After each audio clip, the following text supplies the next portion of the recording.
예레미야의 5번째 비유, 기근에 의한 기근과 칼의 비유입니다. 예레미야는 여러 비유로 이렇게 여러 가지 비유로 하나님께서 하나님의 뜻을 보여주시고 있습니다. 우리가 맨 처음에 그 1장에서는 살구나무의 비유를 보았죠. 그리고 끓는 가마의 비유를 보았습니다. 그것은 살구나무라는 뜻이 샤로트, 그 뜻이 지켜본다, 일찍 핀다 이런 뜻이거든요. 근데 하나님께서 내가 재앙을 내리기로 결정했는데 그것이 이루어지는 걸 지켜보겠다고 이렇게 엄한 말씀을 1장에서 하시는 거예요. 그래서 계속해서 우리가 또 뱃띠에 관한 비유도 배웠잖아요. 배로 띠를 사가지고 그거를 띠고 있다가 유월하다 강가에 묻어놔라. 그래서 그거를 한참 있더니 가서 꺼내봐라. 어떻게 됩니다. 꺼내봤더니 다 썩었잖아요. 유다가 이렇게 썩었으므로 내가 유다를 쓸 데가 없으므로 버린다 이렇게 말씀하셨고, 그 다음에는 포도주 가죽 부대의 비유예요. 너희들 속에 포도주로 가득 차서 비틀거리며 취한 것 같이 너희들이 경건한 생활도 안 하고 우상과 하나님 사이, 애국과 아수르와 바벨론 사이를 왔다 갔다 하면서 정한 마음이 없이 정치하는 모든 종교 지도자들, 정치 지도자들을 책망하시는 그런 비유를 말씀하셨죠. 예레미야는 20대 때 부름을 받아가고 거의 70세가 다 되시도록 거의 40년이 넘게 독신으로 아주 그 일생이 눈물과 감옥살이와 핍박 속에서 긴 그 예레미야 선지자는 제사장, 아나돗의 제사장 사람이거든요. 제사장의 아들로서 이제 제사장이 되면 아주 편하게 제사장직만 잘 감당하면 되는데, 어느 날 하나님께서 예레미야를 부르셔서 선택하셔서 선지자로 세우시고 그때로부터 예레미야의 고생이 시작된 거예요. 말할 수 없는 핍박과 고생하면서 사실은 순교자의 삶을 일생을 사시다가 그렇게 애굽 땅에서 돌아가셨어요. 이 애굽하고 바벨론, 거기서 바벨론의 관리들이 예루살렘을 마지막 점령해서 그 포로들 데려갈 때 여기에 이 나라에 예레미야라는 선지자가 있느냐? 여기 있습니다. 그리고 데리고 가니까 너는 우리가 포로로 데려가지 않을 테니까 네 마음대로 여기서 살고 싶으면 여기서 살고 우리랑 같이 가고 싶으면 같이 가자. 근데 예레미야가 차마 그 바벨론으로 하나님은 가야 된다고 하셨지만 차마 유대인으로서 바벨론으로 갈 수 없어서 나는 여기에 남겠노라. 그랬다가 애국파들이 예레미야까지 끌고 애국까지 가서 반역을 일으키고 거기서도 말도 못하는 사건 가운데 예레미야는 그 애국에서 죽었다고 보는 거예요. 어디서 어떻게 죽어서 어떻게 묻혀있다 없어요. 그렇게 순교하신 분이에요. 이분이 오늘 14장에서는 이제 칼과 기근에 대해서 예언하셨습니다. 이런 예언을 하고 싶겠습니까? 오늘날에도 지금 바른말하고 어쩌고 바른말하고 군중들이 좀 모이고 이러면은 잡아서 가두는 시대인데, 이때는 어떠했겠습니까? 성문에서 백성들한테 너희들 들으라, 하나님이 이렇게 말씀하셨다 그러면 또 가짜 선지자들이 일어나갖고 어쩌면 오늘날하고 똑같은지 몰라요. 가짜 선지자들, 사회주의 선지자 소위 뭐라는 사람들, 그리고 이제 이 순수한 나라를 걱정하는 사람들, 이렇게 이제 딱 갈렸잖아요. 이때도 그런 거예요. 그래가지고 예레미야를 뺨을 치고 감옥에 가두고 막 그러면 또 그 중에서 또 하나님께서 그 마음을 감동해갖고 왕이요, 예레미야는 가두면 안 됩니다. 이제 그래가지고 그러면은 풀어줘라. 그래서 풀어주면 그 예레미야를 감옥에 가두면 안 됩니다. 그런 사람한테 예레미야가 내가 내 자손들은 도둑 이 모든 노략질하는 가운데서 생명을 얻게 해주겠다. 예레미야를 꺼내줬다고 그렇게 하시고 예레미야의 뺨을 치고 가둔 자에게는 내가 이제 예루살렘 멸망과 함께 너 멸망할 것이다. 이렇게 하신 거예요. 그래가지고 그것이 다 그대로 이루어지는 거예요. 그런 역사적인 사건을 우리가 보더라도 과연 우리는 이 시대에 어떻게 살 것인가 정말 그런 생각을 아니할 수 없습니다.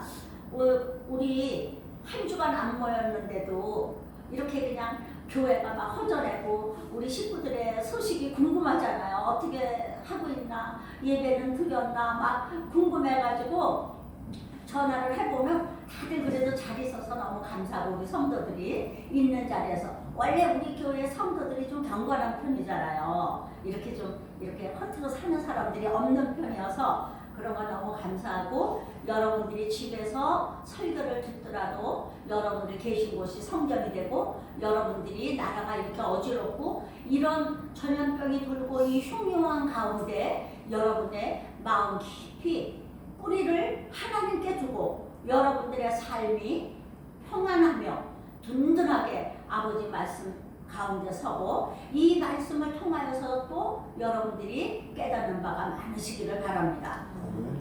하나님을 믿는다고 다 똑같이 믿는 것은 아닙니다.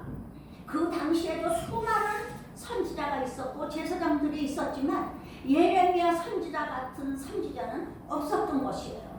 하나님의 말씀을 받고 하나님의 말씀을 받으면 그대로 전하는 선지자가 없기 때문에 하나님께서는 예레미야를 다시 선택하지 않으면 안 되셨던 것입니다. 수많은 선지자들이 있었죠. 오늘날에도 수많은 교회가 있지요. 수많은 교회가 있고 유명하다는 수많은 목사들이 있습니다. 그렇지만 과연 그들이 하나님께서 선포하라고 하시는 그 말씀 그거를 그대로 선포하고 오늘날 성도들의 마음이 하나님 아버지 앞에 그리고 이 나라 앞에 충성스러운 사람들로서 서게 해주는가 그거는 다 틀립니다. 우리가 깊이 나라를 위해서 우리 교회를 위해서 또 교계를 위해서 기도하는 가운데 우리들의 중심이 하나님의 말씀으로 든든히 뿌리 내리시기를 주님의 이름으로 축원합니다. 하나님은 정말 이 시대에 이 지금 예레미야는 택함 받은 때가 요시야 13년 627년이거든요. BC. 그때에 요시야 13년이면 굉장히 하나님을 열심히 믿고 태평한 때예요. 그때에 부름을 받았거든요. 하나님 아버지 앞에 이렇게 부름을 받아가지고 하나님 아버지께서는 이 태평 시대에 아직 편안한 시대에 예레미야를 불러가지고는 순전히 네가 가서 전해라 하고 주시는 말씀마다 진노의 말씀이었어요. 진노의 말씀. 그러니까 왜 진노하셨을까?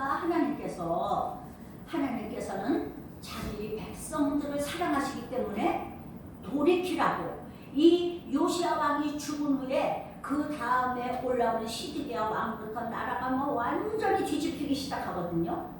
오늘날 마치 좌파가 나라를 잡으면서 완전히 나라 체제가 뒤집히고 있는 것처럼 지금 이렇게 뒤집히고 있는 거야. 그러니까 성전에 우상들 이방 우상들을 갖다가 놓고 이방 제사를 성전 안에서 드려요. 아니 도대체 이런 정신 나간 왕이 어디 있느냐고요. 그 시드기야 때문에 하나님께서 그렇게 고통스러워하시고 자기의 사랑하는 백성들을 심판하지 아니할 수 없었습니다. 하나님께서는 이렇게 오기 전에 심판이 오기 전에 깨달을 자는 깨달으라고 이 예레미야 선지자를 세워가지고 지금 계속해서 성문에서 그 말씀을 선포하게 하시는 거예요.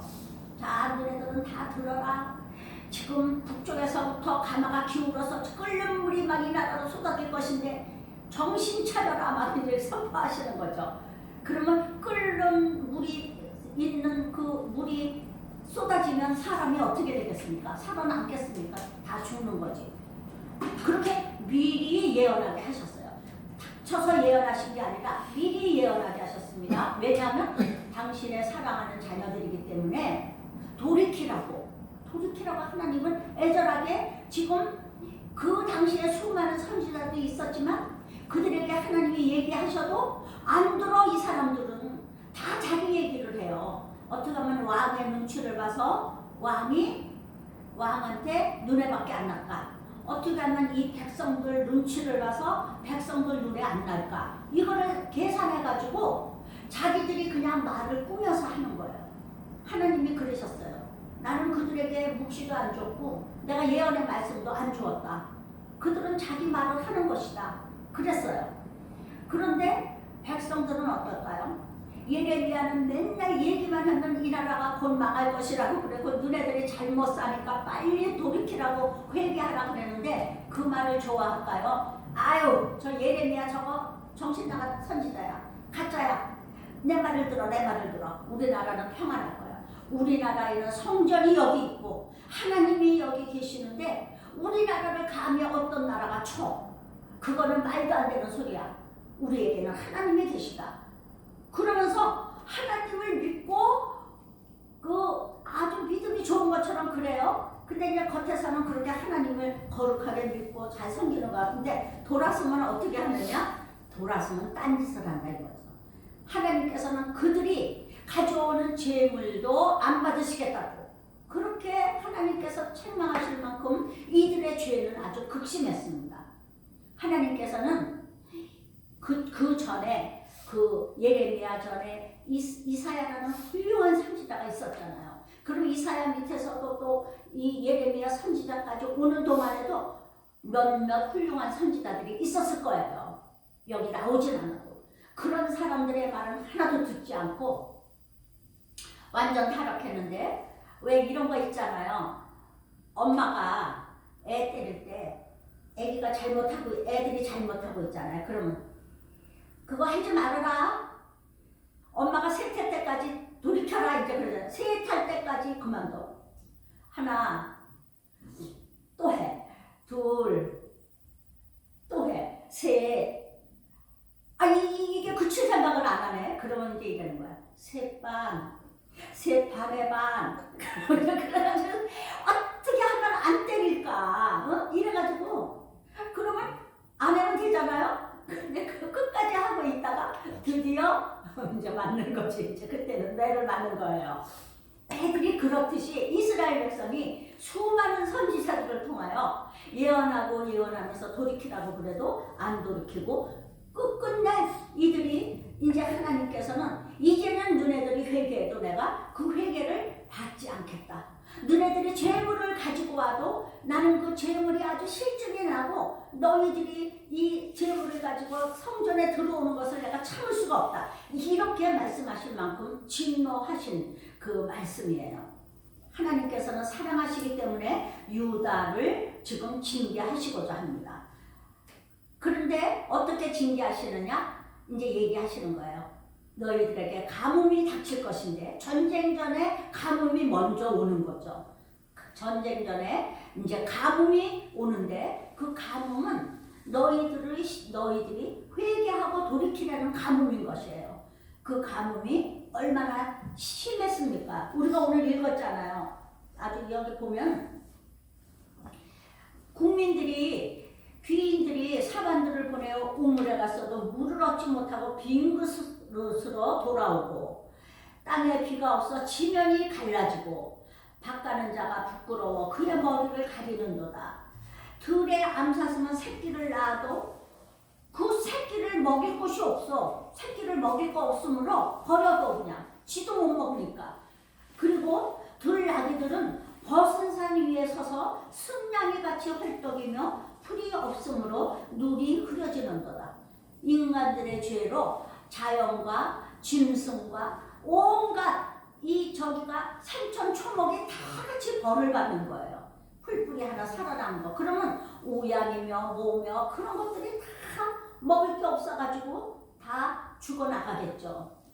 우리가 가끔 가다가 전에 그 아프리카가 하도 그 원시림을 베고 거기에다가 뭐 이렇게 경지를 일구고 이런 그게 넓어지니까 사람이 경작하느라고 넓어지니까 거기가 기후가 바뀌면서 그렇게 물이 많던 거기에 물이 없는 거예요. 그래갖고 그 카메라 그 보면은 줄비하게 그 짐승 죽은 시체가 뼈다귀가 누워있는 거를 볼 수가 있는 건데 마치 그것을 연상시키는 이런 광경인 것입니다. 물이 없어. 그래서 이 슬픔과 고통 속에 거하게 하시는 거예요. 얼마나 힘들겠습니까? 하나님께서는 이 사람들이, 이 애국 사람들이 말이죠. 애국 사람들이 하나님 말씀을 듣지 않다가 장자를 치니까 통곡하고 애곡하면서 그때야 이스라엘 백성을 놓아준 것처럼 이제 이렇게 가뭄이 극심해져가지고 정말 살 수가 없으니까 그제야 통곡하고 후회하고 기도했다는 것이에요. 그렇지만 하나님께서는 이미 나는 돌이키지 않겠다고 선언한 뒤인 거예요. 너무 늦었어. 너무 늦었어요. 근데 하나님께서는 이제 전쟁이 일어나기 전에 이 가뭄을 통해서 이 백성들에게 진노하심으로 돌이키려 하려고 하셨는데 이 백성들이 그 말도 듣지 아니한다는 것입니다. 여전히 우상을 섬기고 여전히 그들이 비가 안 오니까 바알한테 가서 빌고 이런 짓을 한다는 거예요. 여기서 하나님께서 너희가 웅덩이를 팠는데 물이 저축되지 않을 웅덩이를 팠고 주머니를 찾는데 그 주머니가 뚫어져서 뭘 넣어도 다 새나가는 그런 거를 만들었다. 이렇게 책망하셨는데 그게 뭘 말하느냐면 한쪽은 애국, 한쪽은 바벨론, 이쪽으로 갔다가 이쪽이 득세하면 바벨론 파가 득세하면 바벨론을 잘 우리가 바벨론하고 동맹을 맺어야 이 나라가 삽니다. 그래서 친중을 해야 됩니다. 그러면 친중했다가 아닙니다. 친미해야 됩니다. 그러면 또 친미해다가 이렇게 양쪽을 이렇게 왔다 갔다 하는 이 당시에 친애국파, 친바벨론파 이것이 이스라엘 왕을 중심으로 해갖고 그 대신들이 패가 갈려가지고 도무지 일치가 되지 않고 지네들끼리도 계속 싸우면서 세상에 하나님께서 바벨론 정책을 세워서 바벨론에게 너네가 전쟁으로 죽기 전에 미리 행복하고 바벨론에게 잘 보여서 나중에 바벨론이 망할 때까지만 너네가 잘 유지하고 있어라. 미리 그 바벨론한테 침략받아갖고 전쟁을 해갖고 수많은 사람들이 죽고 포로로 끌려가고 왜 그런 고통을 당하느냐 하나님이 미리 다 말씀해 주셨거든요. 그런데 이 친애국파들이 너무 강해가지고 애국에 붙어서 살려고 하다가 지금 나중에 결국은 전쟁까지 가잖아요. 그 모든 것을 하나님께 응답받은 예레미야는 너무 마음이 슬픈 거예요. 도대체 이게 어떻게 된다. 이 백성들이 어째서 돌이키지 않는가. 이 예레미야가 감옥에 갇히잖아요. 이런 거. 묶여가지고 감옥 같은 데 갇히잖아요. 그러면 하나님께서 또 어떻게 하시는지 아세요? 바룩이라는 서기관을 붙여. 그래서 이 서기관이 이 예레미야가 감옥에서 기도하면서 하나님께 받은 말씀을 이 바룩이 다 기록을 하게 해요. 기록을 해서 너는 그걸 갖다가 누구한테 주어서 왕에게 전하라. 이런 걸 하게 한다고. 끊임없이 하나님은 쉬지도 아니하시고 정말이지 열심을 다해서 어떻게든지 자기의 사랑하는 백성들이 이 바벨론의 포로가 되지 않게 하기 위해서 애쓰시는 거예요. 누구를 통해서? 올바른 선지자를 통해서. 선지자는 그거를 다 내려보고 있기 때문에 눈물이 마를 새가 없이 정말 영적 지도자로서 하나님에게 기도하는 것입니다. 그런데 이렇게 말하면 말할수록 점점 그들이 완고해지고 가증스럽게 우상을 섬기면서 하나님 아버지를 대적하고 나서는 거죠. 대신 누가 그렇게 하느냐? 죄를 고백하는 것은 예레미야예요. 눈물을 흘리면서 그 광경을 생각하면서 이 백성의 변절과 타락은 하나님 아버지 앞에 설 수 없는 정도의 큰 죄악입니다. 하나님 아버지 용서해 주세요. 아무리 예레미야는 울고불고 기도해도 하나님께서는 이미 예정하신 대로 처음에 말씀하셨잖아요. 내가 계획한 대로 이 백성에게 다 그 죄를 묻겠다. 이렇게 하신 것처럼 하시겠다는 것이에요. 그래서 예레미야는 백성의 죄가 하나님의 긍휼을 받을 수 없다는 것을 알고 있지만은 하나님의 이름과 명예를 위하여 하나님 멸절하지 않겠다는 약속을 해 주시옵소서. 그러고 지금 탄원하는 거예요. 그 기도라는 거 하나님 아버지 앞에 아주 겸손하게 알겠습니다. 하나님, 우리가 죄를 졌습니다. 잘못했습니다. 그런데 하나님, 하나님의 이름과 그 명예를 위해서 이 나라를 멸하지 말아 주십시오. 이 나라는 하나님의 자녀 아닙니까? 하면서 지금 예레미야만 이렇게 지금 눈물을 흘리면서 기도하고 있는 것입니다. 10절에서 12절을 보면 우리가 그 10절에서 12절을 읽어볼까요? 여러분들 성경을 보시기 바랍니다. 이거를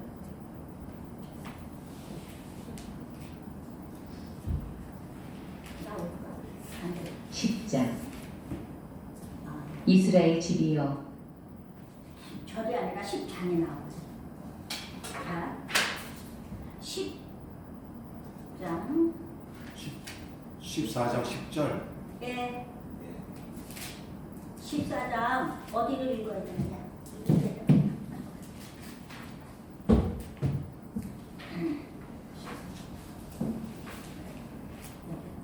10절에서 12절을 읽겠습니다. 시작. 여호와께서 이 백성에게 위하여 이와 같이 말씀하시되 그들이 어그러진 길을 사랑하여 그들의 발을 멈추지 아니하므로 여호와께서 그들을 밟지 아니하고 이제 그들의 죄를 기억하시고 그 죄를 벌하리라 하시고 여호와께서 너희에게 이르시되 너는 이 백성을 위하여 오글거리지 말라. 그들이 금식할지라도 내가 부르짖음을 듣지 아니하겠고 번제와 소제를 드릴지라도 내가 그것을 받지 아니할 뿐 아니라 칼과 기근과 전염병으로 내가 그들을 멸하리라. 이 하나님께서 예레미야가 이렇게 간절히 정말 겸손하게 하나님 앞에 우리가 잘못했습니다. 이 백성이 잘못했습니다. 하고 기도했는데 하나님께서는 너 기도하지 말아라 이거예요. 너 이 백성 위해서 기도하지 말아라. 지금 이렇게 무서운 말씀을 하시는 거예요. 심판이 확정되었다고 얘기하시는 것입니다. 13절 한번 읽어볼까요? 13절, 14절을 읽어보겠습니다. 시작. 이에 내가 말하되 슬프도소이다. 주 여호와여 보시옵소서. 선지자들이 그들에게 이르기를 너희가 칼을 보지 아니하겠고 기근은 너희에게 이르지 아니할 것이라. 내가 이곳에서 너희에게 확실한 평강을 주리라 하나이다. 여호와께서 내게 이르시되 선지자들이 내 이름으로 거짓 예언을 하도다. 나는 그들을 보내지 아니하였고 그들에게 명령하거나 이루지 아니하였거늘 그들이 거짓 계시와 점술과 헛된 것과 자기 마음의 거짓으로 너희에게 예언하는도다. 하나님께서 예레미야가 하나님한테 그러는 거예요. 하나님 어떻게 저한테는 이 나라를 이렇게 심판하겠다고 말씀하시게 해놓고 다른 선지자들은 이 나라가 평안하다고 하고 아이 전쟁이 나다니 그게 무슨 소리냐, 전쟁 안 난다 이렇게 말하고 다른 선지자들은 다 그런 아이다. 그러니까 하나님께서 내가 그들을 보내지 아니하였다. 그들은 거짓말을 하는 것이고 자기 마음에 있는 것을 말하는 것이다. 하나님께서 예레미야에게 분명히 그런 말씀을 하시면서 너는 정직하게 내 말을 전해라. 지금 이렇게 말씀하시는 거예요. 그러니까 여러분, 우리가 현실을 보지 말고 언제나 성경을 전체를 창세기서부터 요한계시록까지를 다 보고 오늘의 현실을 전체적으로 내다보고 그리고 과연 정의가 무엇인지 공의가 무엇인지 어떤 것이 바른 방향인지를 알고 그거에 입각해서 기도를 해야 돼요. 우리가 덮어놓고 나는 이렇게 되기를 원합니다. 하나님, 나는 이렇게 되기를 원합니다. 그게 아니에요. 하나님의 뜻이 무엇인지를 알고 하나님의 뜻에 순종하는 기도를 해야 됩니다. 하나님께서는 이미 확고부동하게 이렇게 정하셨어요. 이 나라를 심판하기로 자비의 문을 닫아버리셨어요. 아니야. 너 하나 그렇게 울고 회개한다고 이 많은 백성들과 이 종교 지도자들과 정치 지도자들의 죄를 내가 사할 수가 없어. 너는 그만 울어라. 그리고 중보기도도 이제는 그만해라. 나는 결정했다. 지금 예레미야가 이렇게 엄중하게 말씀하시는 거예요. 그래서 정지당했어. 너는 이 백성의 선지자로서의 사명을 감당하지 말고 중재해라. 나도 이 나라의 하나님이 되지 않겠다. 우리 하나님이 이렇게 말씀하셨어요. 얼마나 무서워요. 얼마나 무섭습니까? 이스라엘 역사상 이렇게 무서운 일을 당한 때는 없었습니다. 얼마나 무서워요. 그럼 하나님께서 너희가 아무리 회개하고 번제와 소제를 들고 가지고 와서 여기서 제사를 드릴지라도 나는 받지 않겠다 그랬어요. 그런데 여러분, 이 중에는 이 이스라엘 백성 중에는 진실한 사람이 없었을까요? 아니에요. 있었습니다. 여러분들 이 사람들 중에서 바벨론 포로로 끌려가면서 이미 예레미야의 선지자의 말이 과연 옳도다를 느낀 사람이 얼마나 많았을까요? 그 사람들은 순순히 끌려가서 거기 가서 그 예레미야가 한 말을 생각하면서 70년 후에는 우리가 돌아올 거니까 예레미야 말씀같이 우리가 여기서 저 바벨론 치하에서 저들의 통치 아래에서 복종하고 포로로서 이렇게 잘 순종하면서 하나님 말씀을 생각하면서 말씀을 잊어버리지 말고 살자. 그래서 그 포로로 가서 이스라엘 백성들이 한 것이 뭐냐? 성전이 없으니까 대신 우리는 무엇을 갖고 사나? 하나님 말씀 가지고 살자. 그래서 거기서 이제 말씀이 곧 하나님이라는 사실을 알기 시작하는 거예요. 전쟁을 통해서, 무서운 전쟁을 통해서 하나님 믿는 것도 전혀 새로운 방향으로 전환되는 것이죠.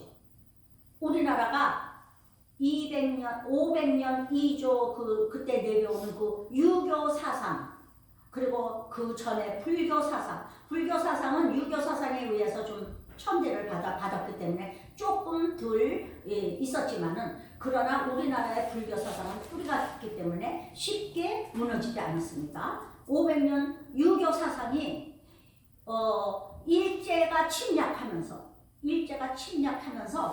그냥 깡그리 유교 사상이 2조의 왕조도 없어지면서 그 왕조에 대한 맹목적인 헌신과 왕조에 대한 그 사랑이 다 흩어지고 없어지면서, 그러면서 그 36년 일제에게 수탈당하고 그거 되면서 우리들 머릿속에, 이 한국 백성들, 조선 백성들 머릿속에서 유교가 달아났고 왕조가 달아났습니다. 그렇지만 우리는 지금도 왕을 모시고 살 거예요. 달아났어요.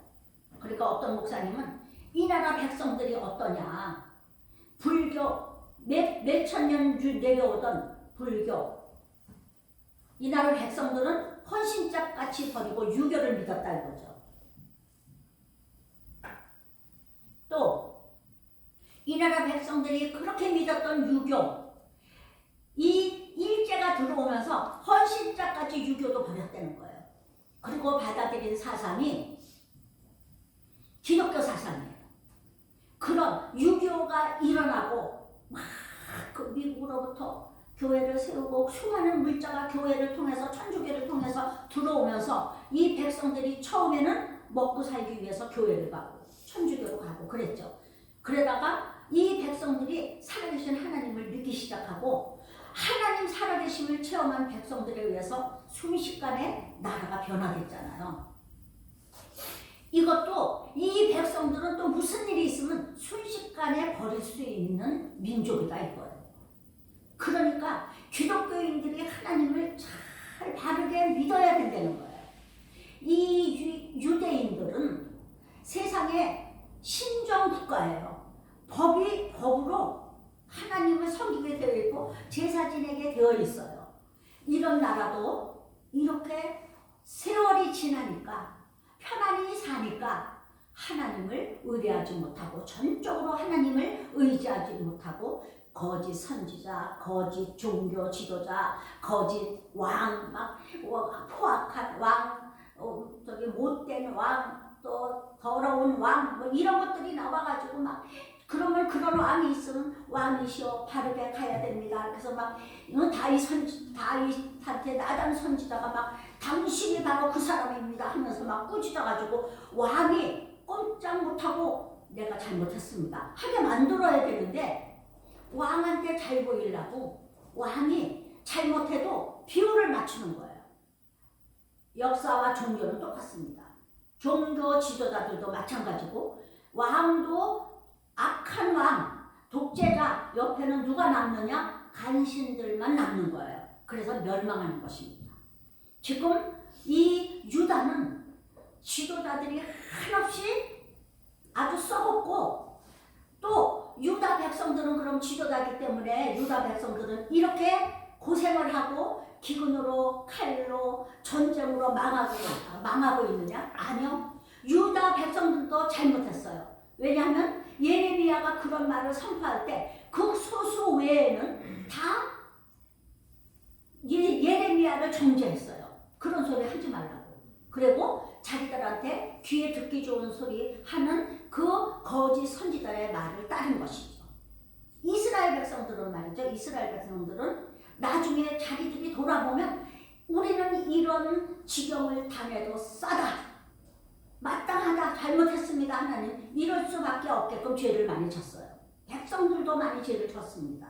그렇기 때문에 이스라엘 백성들 중에서 아주 훌륭한 사람들, 예레미야 선지자의 말을 귀담아 들은 사람들은 미리 하나님한테 회개하면서 하나님 아버지의 말씀대로 순종하면서 그들이 준비한 거예요. 저들이 오면은 항복해야겠다. 그래갖고 왕족 중에서도 항복하고 바로 끌려간 사람이 있고 저항하다가 죽은 사람도 많고 이렇게 된 것입니다.